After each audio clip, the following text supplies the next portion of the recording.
പശ്ചിമേഷ്യയിലെ സംഘർഷാവസ്ഥ ദിനംപ്രതി രൂക്ഷമാകുന്ന സാഹചര്യത്തിൽ ഡൊണാൾഡ് ട്രംപ് നടത്തിയ പുതിയ വെളിപ്പെടുത്തലുകളും മുന്നറിയിപ്പുകളും അന്താരാഷ്ട്ര രാഷ്ട്രീയ രംഗത്ത് വലിയ ചർച്ചകൾക്ക് വഴിവെച്ചിരിക്കുകയാണ്. ഇറാനിലെ ആഭ്യന്തര പ്രതിഷേധക്കാരെ പിന്തുണയ്ക്കുന്നതിനായി അമേരിക്ക രഹസ്യമായി ആയുധങ്ങൾ നൽകാൻ ശ്രമിച്ചുവെന്ന് ട്രംപ് തുറന്നു പറഞ്ഞത് ഈ സംഘർഷത്തിന് പുതിയ തലങ്ങൾ കൂട്ടിച്ചേർക്കുകയാണ്.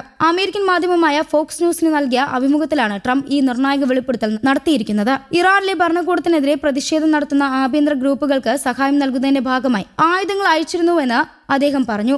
എന്നാൽ ഈ ആയുധങ്ങൾ ലക്ഷ്യസ്ഥാനത്ത് എത്തുന്നതിനു മുമ്പ് തന്നെ കുർദിഷ് ഗ്രൂപ്പുകൾ കൈക്കലാക്കിയതെന്നാണ് ട്രംപ് ആരോപണം. ഈ പ്രസ്താവന ഏറെ വിവാദങ്ങൾക്ക് വഴിവെച്ചിട്ടുണ്ട്. ഒരു സ്വതന്ത്ര രാജ്യത്തിന്റെ ആഭ്യന്തര രാഷ്ട്രീയത്തിൽ ഇടപെടുന്നതായി ഇതിനെ വിലയിരുത്തുന്നവരുമുണ്ട്. പ്രത്യേകിച്ച് ഇറാൻ പോലുള്ള രാജ്യങ്ങൾക്ക് ഇതൊരു ഗുരുതരമായ പ്രൊവോക്കേഷനായി കാണാൻ സാധ്യതയുണ്ട്. ഇറാനിലെ ഭരണകൂടം നേരത്തെ തന്നെ അമേരിക്കയെ ആഭ്യന്തര കാര്യങ്ങളിൽ ഇടപെടുന്നതിനായി ആരോപിച്ചിട്ടുള്ള സാഹചര്യത്തിൽ ട്രംപിന്റെ ഈ വെളിപ്പെടുത്തൽ അവകാശവാദങ്ങൾക്ക് കൂടുതൽ ബലം നൽകുന്നതായാണ് വിലയിരുത്തൽ. ഇതിനൊപ്പം തന്നെ ട്രംപ് മറ്റൊരു നിർണായക സൂചനയും നൽകി. നിലവിലെ സംഘർഷാവസ്ഥയ്ക്കിടയിലും ഇറാനുമായി ഒരു പുതിയ കരാറിലെത്താനുള്ള സാധ്യതയുണ്ടെന്നാണ് അദ്ദേഹം വ്യക്തമാക്കിയിരിക്കുന്നത്.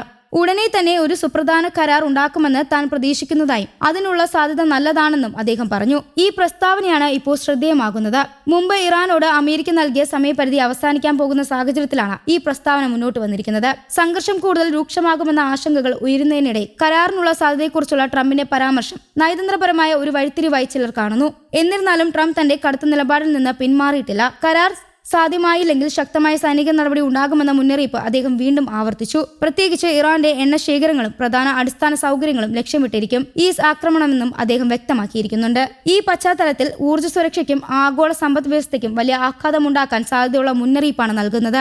ഇറാന്റെ എണ്ണ ഉൽപാദനവും കയറ്റുമതിയും ആഗോള വിപണിയിൽ വലിയ പങ്ക് വഹിക്കുന്നതിനാൽ അവയ്ക്കെതിരായ ആക്രമണം എണ്ണവിലയിൽ കുത്തനെ ഉയർച്ച വരുത്താൻ ഇടയാകും. ഹോർമൂസ് കടലിടുക്കുമായി ബന്ധപ്പെട്ടും ട്രംപ് കടുത്ത നിലപാട് എടുത്തിട്ടുണ്ട്. ഹോർമൂസ് കടലിടുക്ക് തുറന്ന് ഗതാഗതം സാധാരണ നിലയിലാക്കാനും കരാറിലേക്ക് എത്താനും ഇറാൻ തയ്യാറാക്കാത്ത പക്ഷം ഒറ്റയടിക്ക് മുഴുവൻ തകർക്കുമെന്ന കടുത്ത മുന്നറിയിപ്പാണ് അദ്ദേഹം നൽകിയത്. ഈ പ്രസ്താവന അന്താരാഷ്ട്ര തലത്തിൽ വലിയ ആശങ്കകൾക്ക് വഴിവെച്ചിരിക്കുകയാണ്. ട്രംപ് നൽകിയ സമയപരിധി 48 മണിക്കൂറാണെന്നും അത് അവസാനിച്ചാൽ ഉടൻ നടപടികൾ ആരംഭിക്കുമെന്നും സൂചനയും അദ്ദേഹം നൽകി. ചൊവ്വാഴ്ചയ്ക്കുള്ളിൽ ഇറാനിൽ നിർണായക സൈനിക നടപടികൾ ഉണ്ടാകുമെന്നും പ്രത്യേകിച്ച് വൈദ്യുതി നിലയങ്ങൾ പോലുള്ള അടിസ്ഥാന സൗകര്യങ്ങൾ ലക്ഷ്യമാക്കുമെന്നും അദ്ദേഹം പരാമർശിച്ചു. Power plant day, bridge day എന്ന രീതിയിൽ നടത്തിയ പരാമർശം ഈ ഭീഷണിയുടെ ഗൗരവം വ്യക്തമാക്കുന്നതാണ്. ഇത്തരത്തിലുള്ള പ്രസ്താവനകൾ യുദ്ധഭീഷണി കൂടുതൽ ശക്തമാക്കുമെന്നാണ് വിലയിരുത്തപ്പെടുന്നത്.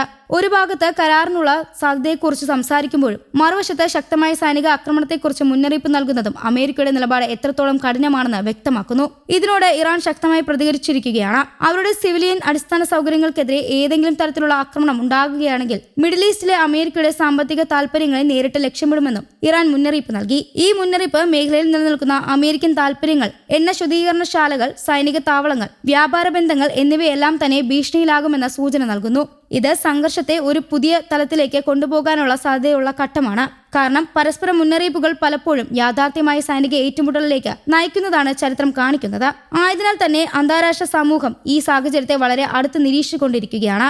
ഇതിനിടെ നയതന്ത്രപരമായ ഇടപെടലുകൾക്കും സാധ്യതകൾ തുറന്നു കിടക്കുന്നു. കരാറിനുള്ള സാധ്യതയെക്കുറിച്ച് ട്രംപ് തന്നെയാണ് പരാമർശിച്ചതെന്നത് ഇരുപക്ഷവും ഇപ്പോഴും സംഭാഷണത്തിന് തയ്യാറാകണമെന്ന സൂചനയായി ചിലർ കാണുന്നു. എന്നാൽ ഈ ചർച്ചകൾ വിജയകരമാകുമോ എന്നത് അനിശ്ചിതത്വമാണ്. News desk Kerala Kaumudi.